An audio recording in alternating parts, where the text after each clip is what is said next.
Hi, and welcome to another episode of A Day in the Future. Today we are going to talk with Adrian Ionescu. He's a Romanian and Swiss physicist and academic. He's full professor at the Swiss Federal Institute of Technology in Lausanne, and he's the founder and director of the Nanoelectronic Devices Laboratory. Today we're going to talk about nanotechnology, and he will help us simplify all the concepts that are related to how this applies into day-to-day applications and how it can impact our lives for the better. So I've been waiting to record this episode for a while, and I'm looking forward to see what will unravel today with him. Hi, Adrian. Thank you for joining us today here at A Day in the Future. So I'm looking forward to the conversation that we're going to have today.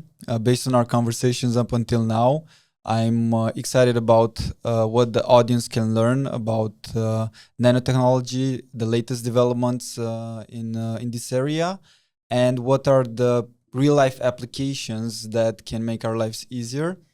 So thank you again for joining us. And my first question would be, what was your journey up until now, and what made you go into this field? Okay, thanks again. Have a lot of things to say about nanotech our day. So myself, I am by training an electrical engineering from the University Polytechnica Bucharest, graduated in '89. And after that, I was for a short period here in Romania in engineering, and in computer application of engineering for 1 year. And then I was an assistant professor at University Polytechnica. And then I went to a career where I spent 5 years in France, having a PhD and then a postdoc. And after that, I went one year in US, in Stanford. And then I started my career at the Swiss Federal Institute of Technology in Lausanne, in École Polytechnique, as a professor in nanoelectronics. So, so career mostly academic, related to research and teaching at academic level of disciplines that are covering exactly this extremely tiny technology that can enable extremely tiny devices that you put in microprocessor, that you can put in tiny sensor or in communication devices. This is what is enabling the digitalization in our days and change totally our life, right? Because the smartphone, the generative AI, just to hide two things, would not be possible without the infrastructure of this type of technology. So indeed, this is a challenge for everyone working in this field, how to anticipate new function and how to make this device also operate in a more energy efficient way. Yeah, I'm curious about, like, from one of the things that I think it's amazing is at Lausanne. Yes, you are director of the nanotechnology lab from. Yes, nanoelectronic devices lab, Yes. nano lab. So I have a lab in which there are 20 people working, 15, 17 PhD, postdoc, scientists, and we are really dealing with the next generation devices, right? We are not necessarily working on what now the industry is doing. Of course, we have collaboration with industry to do the technology of our day, whatever Intel is implementing, and as FinFET or SOI technology in computation or any other type of technologies, but we are trying to do the N+1, N+2. So think what would be in the future, still connecting to the platform that today I use in order to fabricate this at large scale. And here I would like just to mention maybe something that people do not know. The most abundant artificial object creating by humankind is the transistor, right? And I use this example all the time. In the Milky Way, there are between 200 and 400 billion stars. We don't know very precisely. And if you look today at the last NVIDIA Blackwell type of processor, it has exactly this order of magnitudes of individual transistor in a single chip, right? So the humanity is able now to put in a single chip the equivalent of all the stars of Milky Way, all operating without any error, guaranteed but for 10 years. And cumulated over the history of electronics, I think the order of magnitude is something of the order of 13 to 14 sextillion of fabricating transistor, when this number is difficult to imagine. Sextillion means 13 times 10 power 21. So this is an amazing number of artificial object. And very interestingly, we can say like this, they are made out of sand, right? Because silicon is practically the basic an abundant material that forms the quartz. So the oxide of silicon is the quartz, and this is practically sand technology. So we do star from sand. Oh my God! So we are living very interesting times right now. If you just make that analogy, we're at some inflection point in our technological advancement as humanity. Yeah. So if you can simplify for us how does it actually work, like from sand, because that's a really simplistic example for all of us to understand. How does that get into the foundation of the technology that we use in our everyday lives? Yes. So in fact, it's as simple as that. In fact, in order to make a digital processor, you have as basic unit to build a digital switch, right? It's like the switch that is turning on and off the light. But we make it at nanoscale, right? We make it of an order of magnitude that is much smaller than the size of a virus. Size of a virus is maybe 50 to 100 nanometer. In the middle is, for instance, coronavirus. But then we can make a thing 10 times smaller than a virus, and this is a switch. And by combining this voltage control switch, so you operate by a battery, by a voltage source, a power source, you can make logic function. And this triggered, the power of your processor is proportional to the number of devices that you can put inside, right?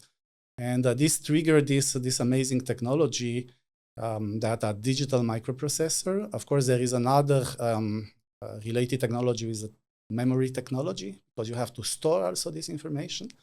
You have also to communicate this information. So we are using tiny digital switches in order to manipulate in binary coding, 0 and 1, all this information. And this is how it works. Of course, based on this technology, you can also do analog application, which means handle signal that are not anymore digital 0 and 1, but they are continuous signal. We continue to have this in amplifier, in some communication, and so on. But this is a small fraction, and the main driving is the digitization, right? Because everyone wants to have all the history of his family saved in photo. We want to have videos. We want to have all this. So the consequence on the humanity is that we are using a technology as principle is, 30 to 50 years old as principle. But today, in 2010, we enter in what is called the zettabyte era. So humanity is manipulating information that compared to the 80s is 1,000 to tens of thousands larger in information amount. And the interesting point here is that, of course, this infrastructure that you need for manipulating hundreds of zettabytes, that in the future will probably explode by another 1,000 factor, is very challenged today. Because just to cite this, we know that today in data center, so data center is the central big center when you have the supercomputer that are processing all this big amount of information. When you do a Google search, you send the search in a data center, you have it back, the search. And then we know that in average, for instance, a country like Switzerland or even US, you have 4% of the national level energy bill, energy consumption that is going into data center. But there are countries like Ireland, when you have more than 20%, projected to go up to 27%, because they have huge amount of data center. And if this is exploding in the future, this will be a fraction larger and larger. So at some moment, it may be unsustainable. And then you have to make two things. First, or make all this data center super energy efficient, or if not, you don't have to process all this information in the cloud, and you have to do this processing close to the place where you collect the information, and this is called edge computing. So all the devices that we'll have in the future, probably they will need to do a lot of processing in real time, practically with the user. Only the most important, impossible to process of edge things will be sent to the cloud. So this is the paradigm of today, processing information between the cloud data center and the edge. And the edge is a completely different technology. Technology that should be, again, real-time, multifunctional. It should provide you also with access to data and data processing practically in a fraction of a second.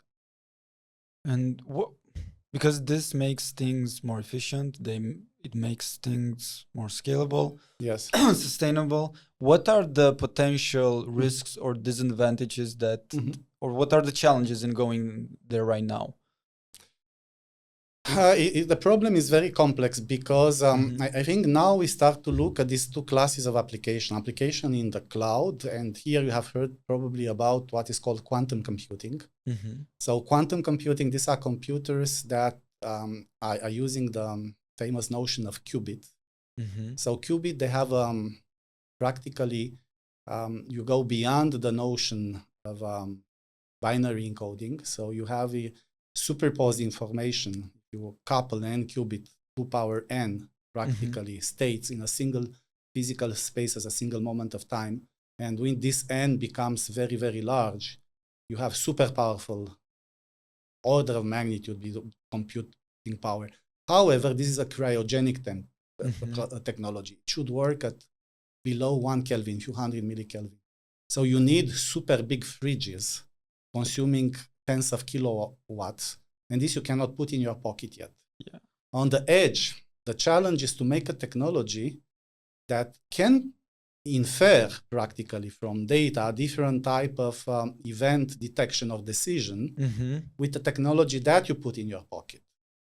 And in this case, we are looking today more what is called neuromorphic or bio-inspired technology that are doing the information processing in a different way, complementary to digital.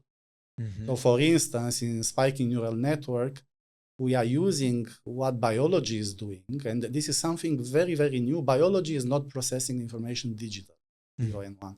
Biology is processing the information practically with spikes of electrical signal, or roughly 100 millivolt peak to peak, and then in the frequency of the spikes. So this is a completely new type of electronics. So the challenge is to see how on existing digital platform we can combine this digital background together with this new kind of technology that can be on the edge, bio-inspired, and then quantum computing for particular type of problem to be solved in the cloud. So there is, and this, what the interesting point, the paradigm is both hardware and software.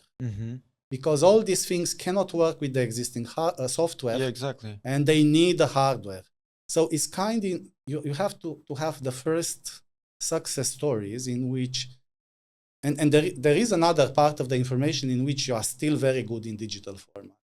So it's not all the time a total replacement, but it's to put the most appropriate technology at the best place in order to do so. Is kind of, maybe we'll have a step in the future when we'll have hybrid technologies in which you have this new type of software. I always say maybe the smartphone in the future will be a device that by training becomes your device. So my iPhone smartphone in the future will a device with features that were developed by the way I'm using it.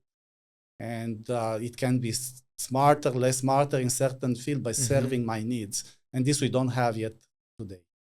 And I see the vision in that direction. Now, how would that communicate with the existing infrastructure because I think that's where the big blocker is right now.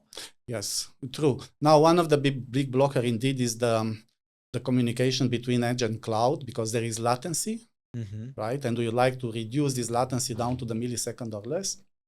And there is energy consumption when you communicate this data. So that's one problem.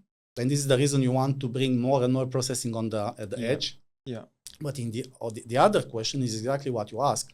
You have to make all these devices also communicated or to be let's say, interoperable Exactly. with digital infrastructure. So this is another big challenge. And of course, one way of addressing it today is that there is no such kind of multi-purpose, let's say, technology that is serving all application, but you go maybe by vertical. And you design specific electronics and processors and sensor for a certain type of application. So if you want a self-driven car, autonomous car, you will have a certain number of choices to design the collecting data generator that collects all the data needed to drive the car. Then what type of processing you have to put with redundancy, because you need redundancy in a car, because there are, you have really, security, safety is very important. And then you have to make it in a certain existing power budget. Maybe for the car is big enough, but if you have a battery operated device is not the same. So different type of combination of technology will be for on-flight, translator, will be in the domain of banking, for instance, if you want to do e-banking, and also to do, prediction on the markets and so on. So probably we'll have more and more. The demand in AI-based chip is more than 5x the demand on traditional chip today, even though the traditional chip are dominant. So I would say the thing will have electronics by verticals, design in a way that it makes it very efficient for a certain type of application, exactly as you asked at the beginning. So the application become key in the future. And how much would the fundamentals change on the software end in order to be able to effectively leverage all that data that it's now, from what I understood, much more versatile than one and zeros? That would be, like that's what I'm curious, how much it would shift the paradigm at its core, because right now everything is in one and zeros. Yes, I think that's a good question. Again, I remind you that I am myself a technology hardware and I'm not a software, but certainly this will have to change. And we see, for instance, the way now machine learning is done is not enough to enable the AI application in the healthcare instance. Because in the healthcare, you have whatever a decision to have it interpretable, right? To understand why this decision has been taken, and the medical doctor has to understand why a machine suggested a certain type of solution, right? Exactly. And it's not kind of black box, blind box that we'll need to have in the future. So it means that will be machine learning also maybe combined with some fundamental principle, maybe mechanistic modeling equation, and try to make some mixture of this. And then as well, this may imply also major changes in the future algorithm, in the way you co-design hardware and software. Yes. So you do hardware, software co-design. So I always say the innovation will be in the interfaces between hardware and software.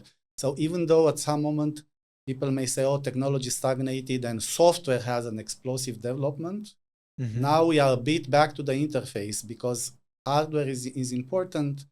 And we have also to understand how we deal with this. We are not yet an optimal hardware for what we describe, right? And probably not an optimal software. And there might be things that also the system, we call that there are domain of electronic that we call, for instance, in oxide electronic, and in which maybe some of the bio-inspired devices, the more you use them, the more they learn how to optimize their function. So you see the initial function optimize over the lifetime by learning from what was accumulated as executed function. And this is the type of, I think, changes that we don't have yet today implemented in our hardware and software. So in this sense, we were discussing at one point about the difference in quality of data from digital to analog, and there were some analogies there that we made that were, if you can go into that a bit and how you see them, and what's the real life difference, like why would going into an analog way of interpreting data and processing it create added value into the way we can use technology and leverage it for our day-to-day lives? So number one, that is very pragmatic, is that from what we know today, the most energy efficient way to process information is still in the analog domain, because biology is doing it in the domain. And you have this very basic principle that a human brain is roughly 20 watts in order to process huge amount of information. And when you have, for instance, this competition in chess, and you said this, I know, alpha computer of IBM, whatever was the name, that played and finally won against a human, keep in mind, this used amount of power that were thousands of times more than the respective single human brain used, right? Is not comparable. So first, whatever we say today, and what, of course, we can process very fast, much faster in frequency that we are processing, but in terms of efficiency and in terms of pattern recognition and what is, maybe we have also to redefine what is really intelligence. Humans that are processing, or living organisms in general, and maybe there is an intelligence not only in human level, in all the living organisms. Analog is the most efficient. This is number one.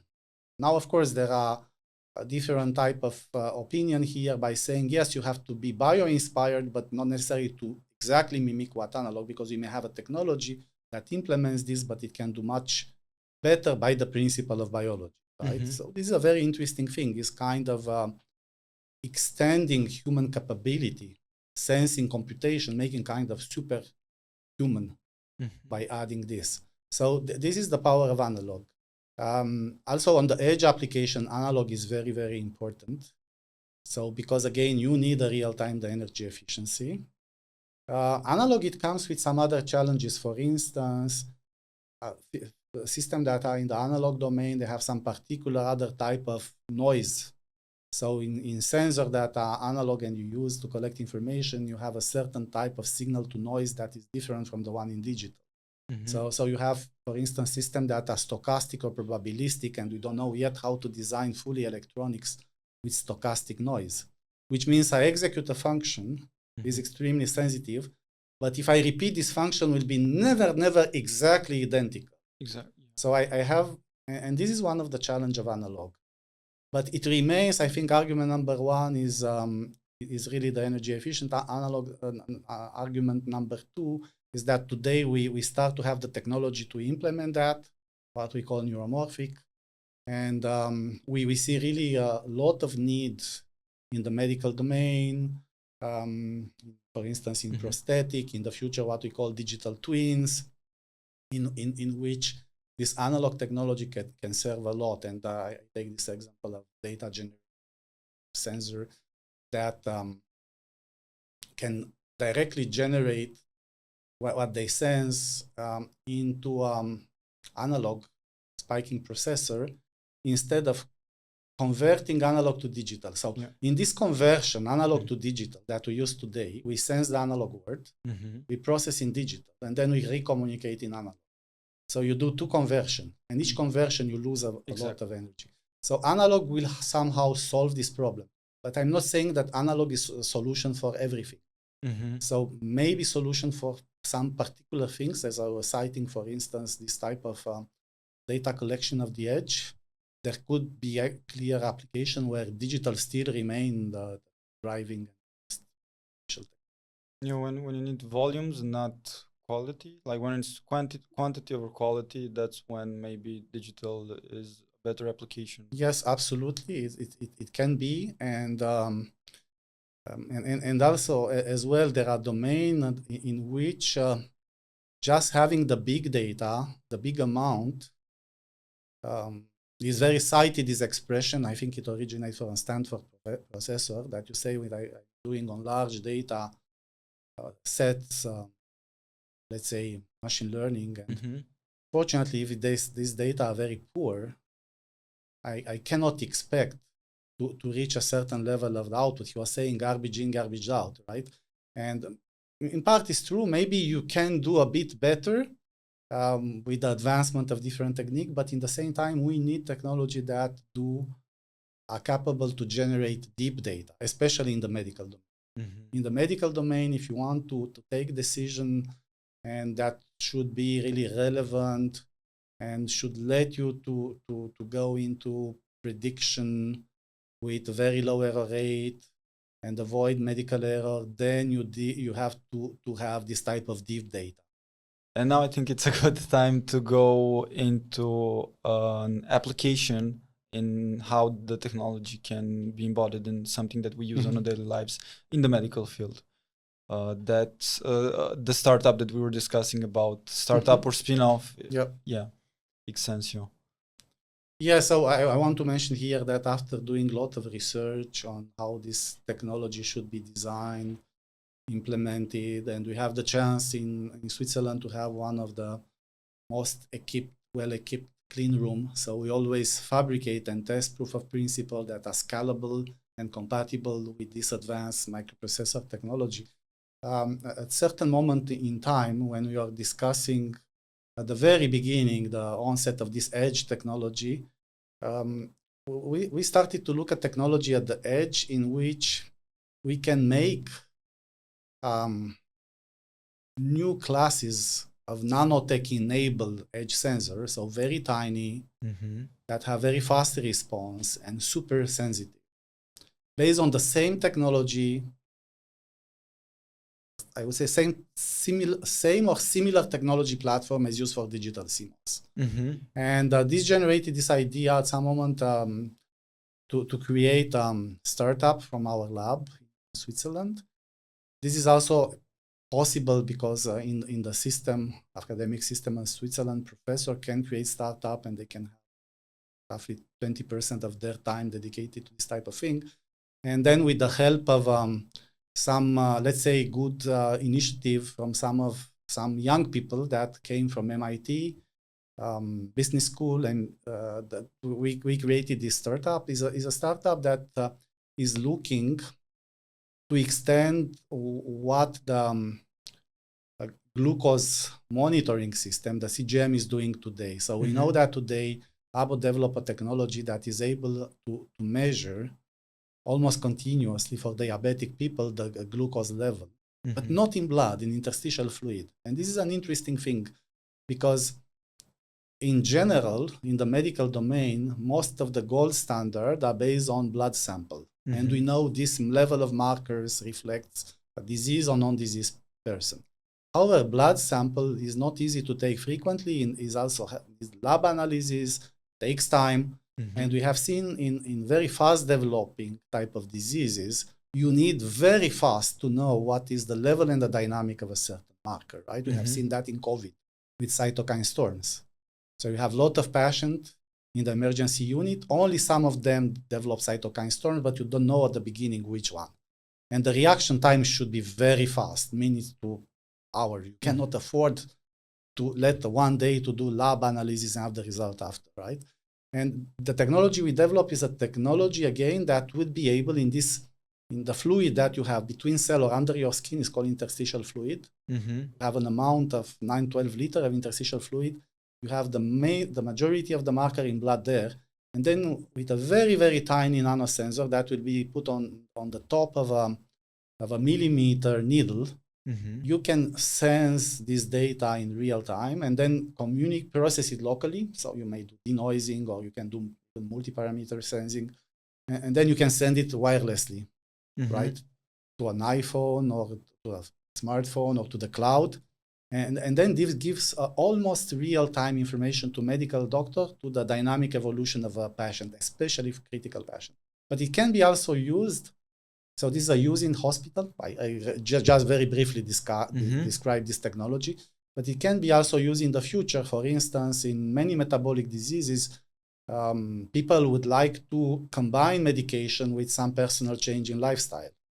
Let's take obesity, for instance. Yes. Obesity is not only a question of medication. It's a question of lifestyle. It's a question of exercising, of changing the way the nutrition, right? So imagine that you have a technology that lets you in real time to see changes in some markers that shows that you are on the right way or not on the right path.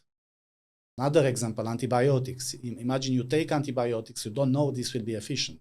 but you can know in less than 1 day if this antibiotic has to be changed because he's not doing the job he's expecting to do. So we are doing this type of nanotechnology that in a minimally invasive way can sense this dynamic of marker. And the main advantage will be that the medicine changes from reactive, right, to a medicine that is more anticipative, that is more personalized. And you are not going to treat the patient just based on statistic. You are going to be much more personal in the treatment. Of course, it needs years of development. It needs a reimbursement model. It needs hospital validation.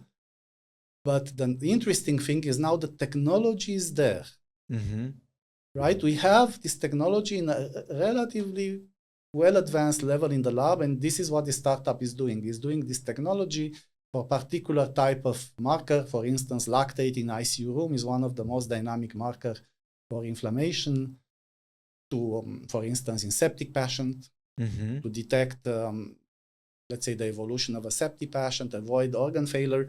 So we can do other things in the future. We may look also into other markers that are marker of stress, to quantify stress in humans. For example, in stress, we were talking about burnout, I think. Yes. Like in that particular case, what would be the biomarkers that the device uses in order to be able to detect that?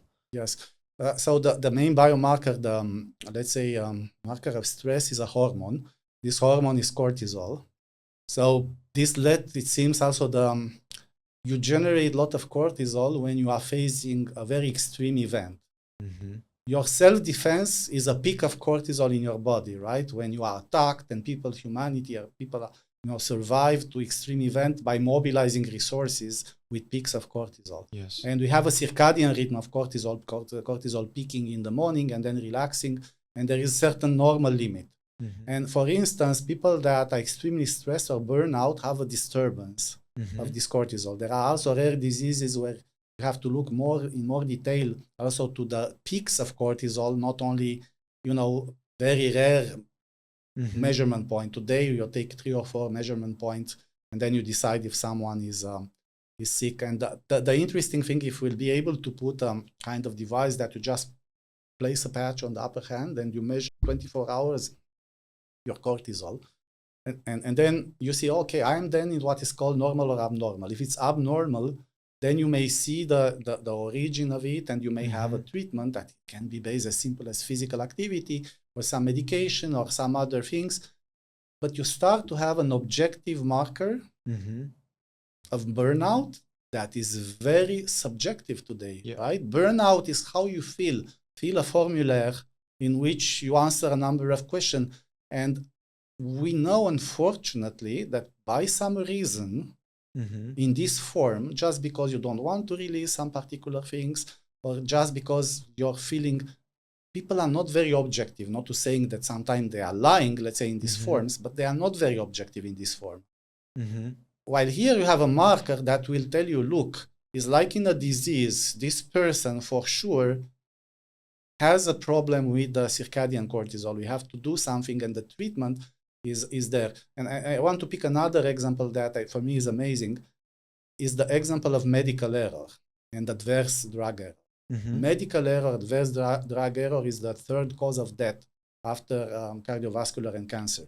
And imagine that you have a tool that now doing data fusion, because whatever you do on a patient, imaging, biomarker dynamics, patient data, history, can give you a bit like you are looking, with the generative AI, to have a probabilistic answer that is the closest possible based on all accumulated experience, right? So this tool can be used by medical doctor in order to make the best decision based on existing data, right? Which in some cases may reduce, medical error.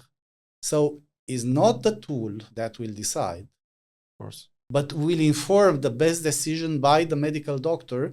And you see, you don't make a big difference between, let's say, a super experienced doctor and a young doctor, because this tool will compensate this gap of experience between them, right?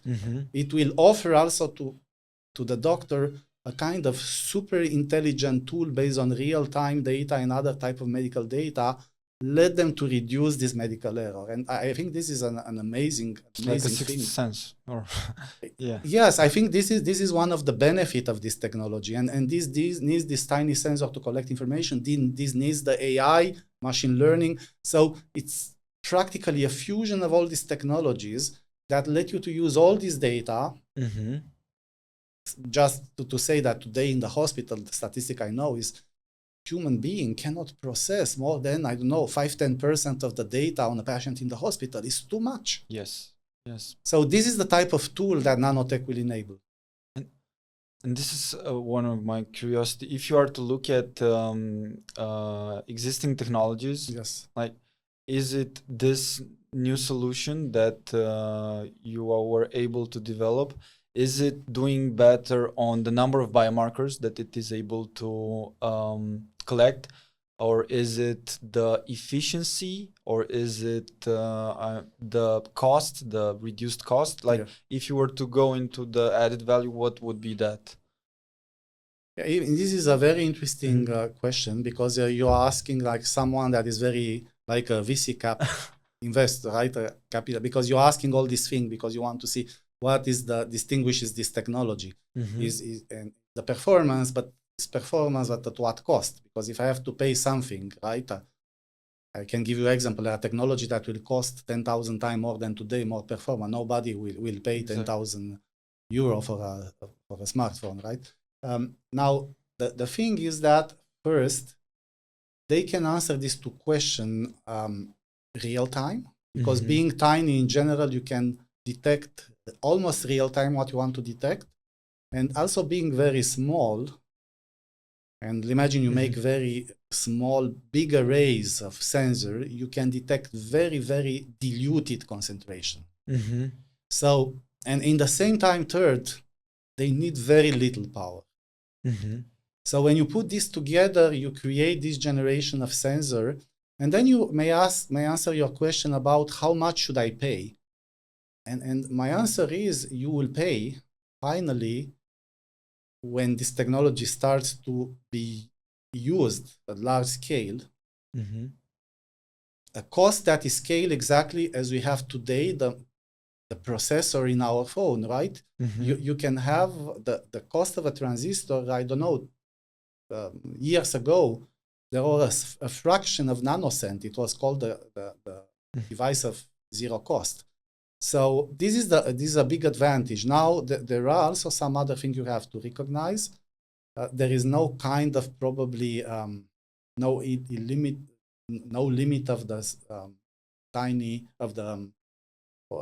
limit of what we can detect, because in fact, these devices have also more noise, and it will never have the same precision or accuracy of a lab method. But you are getting something that you don't get with the other method, which is the dynamic, and you do the multi-parameter. And of course, you will still need to do some lab test, but it comes like a complementary tool that gives you a totally different perspective. So, it's like, I don't know if it's a good comparison or not, but it's like a telescope in which you are looking in different wavelengths. I look in the optical, in the visible, but I may look in infrared. And what I see in infrared, I see completely different things. So this is revealing us a completely different image of the health as compared to traditional techniques, right?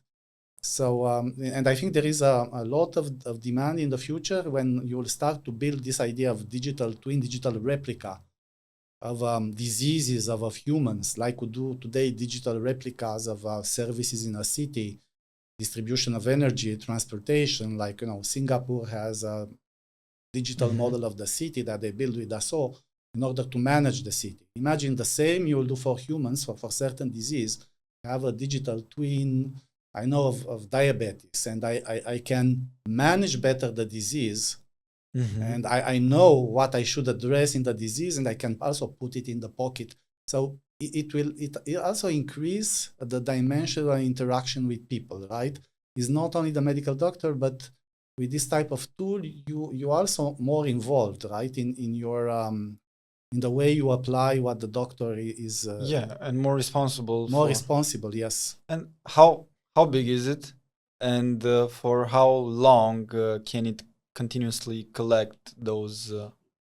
So now the devices we are making now, they can be very, very tiny, the size of a chip. So the sensor itself, it be what I say today, we can make a sensor on a hair, right? In dimension that are thinner in diameter than the hair, and there's not only one, but we can put maybe 100 of sensor in this. So it's like a extremely, and this is rather for mechanical support. So the scaling of the device is very small. Now, indeed, you raise an important problem in the domain of this biological, let's say, detection, biomarkers. Sometimes you need a functional layer that has a limited lifetime. So this is the reason as well for which you have to be careful what technology you develop, because maybe you'll make a sensor that you can use only for 1 day. And then there is the disposable part you should replace, just because the sensitive layer, it has this limited lifetime. Now you have to be careful if you do this. The fact that it's so tiny is like a grain of sand. But if it costs nothing, it's super tiny, is made of abundant material that get decomposed in the nature by naturally, then I think it's a good solution. But there is a responsibility for us as well to develop technology that are not using rare material, no toxic processes, and they have very little impact on the environment if you have this disposable part. Remember the plastic, right? Plastic now is a big problem because it has a big imprint on the environment. And is there a path to having a non-disposable solution that can continuously do that? I'm just thinking in terms of user experience. Yes, so now the question is how you define the disposable. I think ideally, of course, many people would like to have something that works for years.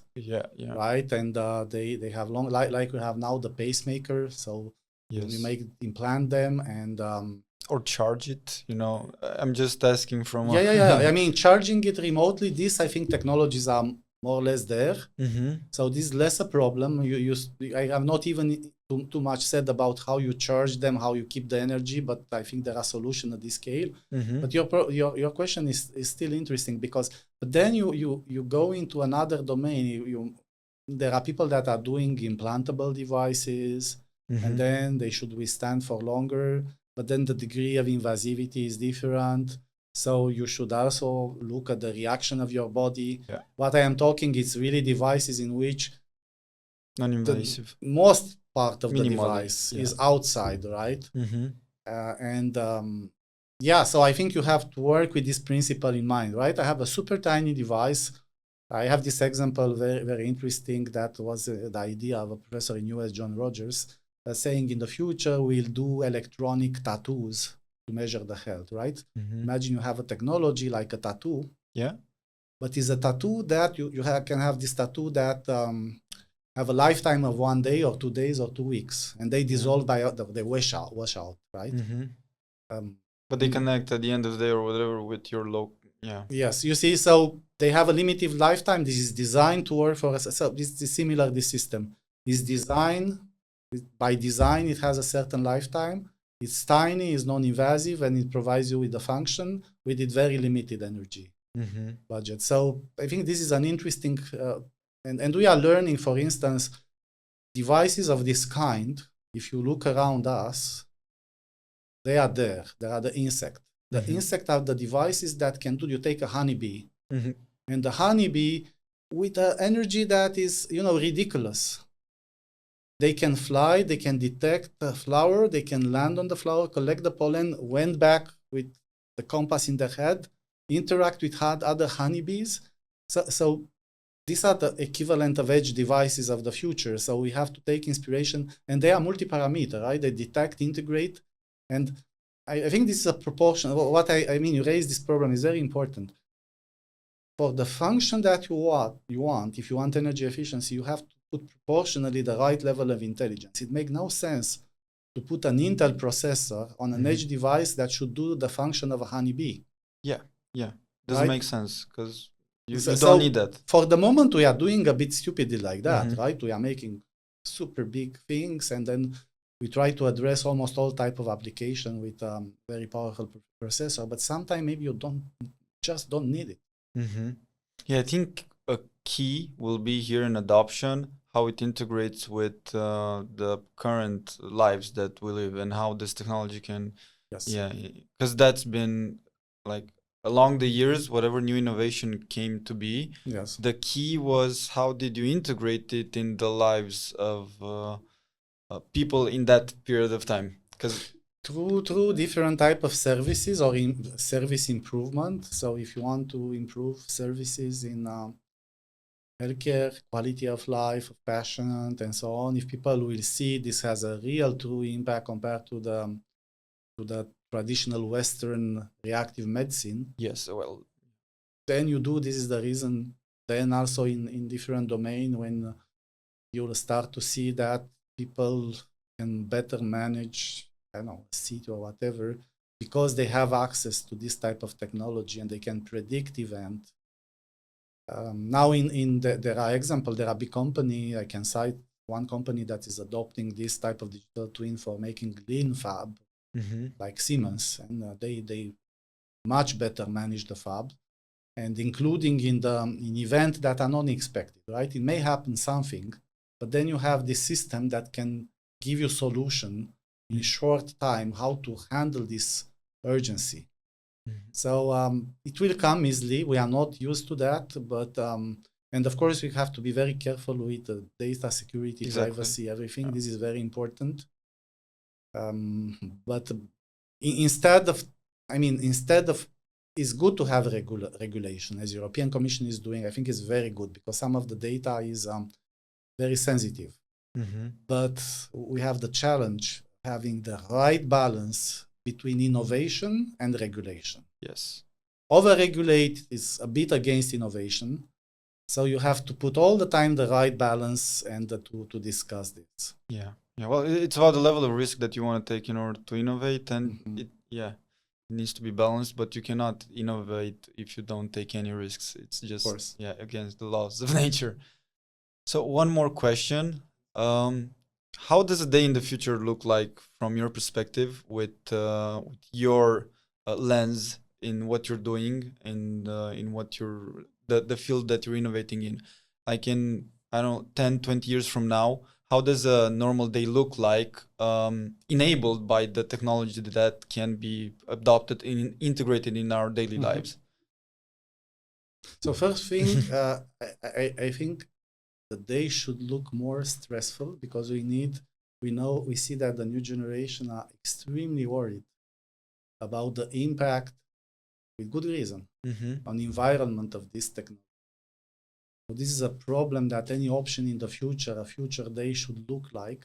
You should use technology in a way that that has a certain respect and limited impact on your environment. Second, it should come with services that are highly personalized and with the respect of private life. And third thing, you'll be surprised that I'm saying that because I'm technology. You should have the possibility, if you want, to disconnect, to live a life at a certain moment when this technology is not just invading all the time. So you should have somewhere at all levels the possibility to have a red button to disconnect and to use it when is needed, when you like it. And of course, some people will like to use it all the time, some not, because we see more and more people, for instance, where there is a Belgian author that Cass that is now just had some books and has now a new books, and is a bit talking about the art of delight, how to live a life in which you enjoy the life, right? And it's about how technology is involved in the life in a way that you can still be very, very happy. And I think being happy is to use technology, but also at some moment be able to, when you want, to disconnect. As a tool. As a tool, and not. I know that of course, people are saying if we combine AI with quantum computing, then you may generate maybe a supercomputing that goes in terms of what's called intelligence beyond humans. Many people are very worried about this. We don't know what are the implications, philosophical, practical, and so on. But I think a day in the future should be first a day in which you don't worry about the impact of technology.